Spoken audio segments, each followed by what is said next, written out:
বন্ধুরা, ট্রেনে আছি আমি। ভাইজিকে নিয়ে চললাম বাড়ি। ভাইজি আজ বাড়ি যাচ্ছে, আমিও যাচ্ছি বাবার বাড়ি। তো অনেক দিন পরেই ভিডিওটা দিচ্ছি।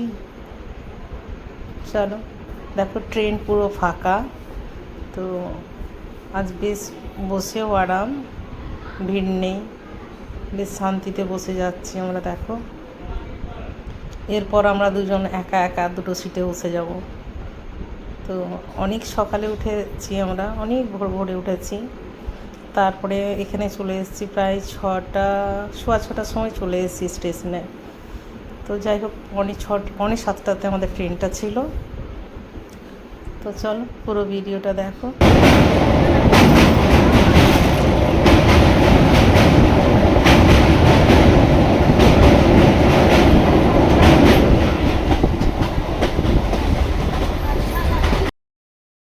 বাসে চেপে গেছি আমরা, বসে গেছি। খুব সুন্দর সিটগুলো, এসি বাস। মানে জার্নিটা বোঝা যাবে না। বাসও ট্রেনও ভালো বসতে পেয়েছি, খুব সুন্দর, ট্রেন খালি ছিল। আর বাসটাও তাই হয়েছে, বাসের মধ্যেও বেশ জায়গা পুরো অ্যাভেলেবেল আছে।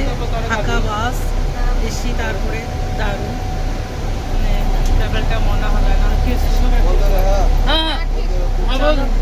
ভিডিওটা দেখো।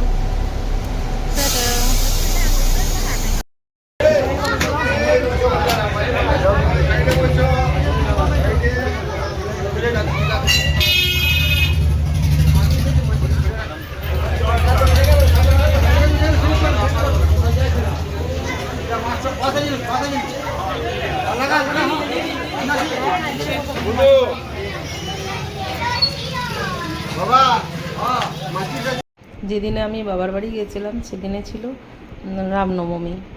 তো যে পরে বাড়িতে সঙ্গে সঙ্গে রেডি হয়ে আবার শাড়ি পরে নিলাম, নিয়ে পুজো দিতে চলে গেলাম। বাড়ির সবাই মিলে একসাথে পুজো দিতে গেলাম আমরা। বাড়ির পাশেই মন্দির, ওখানে যেয়ে পুজো দিলাম।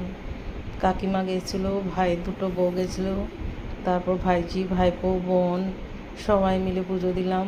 ভাই পুজো দিয়ে এসে পরে খাওয়া দাওয়া, মানে জল খাবার খাওয়া হলো। সকাল সকালেই পৌঁছে গেছিলাম আমি, যার জন্য সবাই অপেক্ষা করেছিল আমার। একসাথেই পুজো দিতে গেলাম তার জন্য। তো পুজো দিয়ে এসে পরে ভাইপো ভাইজি বসেছে খেতে, মা বসেছে। এরপর আমরা সবাই বসে যাব খেতে। তো চলো, মা বুঝতে পারিনি আমি ভিডিও করছি। টাটা বন্ধুরা।